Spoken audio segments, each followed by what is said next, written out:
In today's video, I am going to teach you how to change your Google Chrome wallpaper, #tech, #tips, #wallpaper, #HD, #lifehacks. To get started, open Google Chrome on your computer and go to a new tab page. Once you are there, look down at the bottom right corner of the page. You should see the Customize Chrome button. In some versions of Chrome, this may appear as a small pencil icon instead of the full text, but it does the same thing. Click that Customize Chrome option to open the customization panel. If you are trying to give your browser a cleaner look or just want something more personal, this is the place to make that change.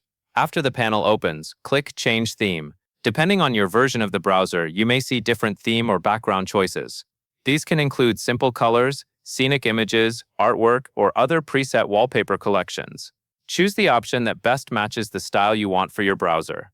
As you go through the available choices, take a moment to preview how the background looks. Chrome window feel more customized. If you use Chrome every day, selecting a background that is not too bright can make the browsing experience more comfortable. Once you have selected your preferred theme or wallpaper, Chrome will apply the change so you can immediately see the new look on your new tab page. If needed, you can always return to the same customized Chrome area later and switch to something different. That covers everything you need to know.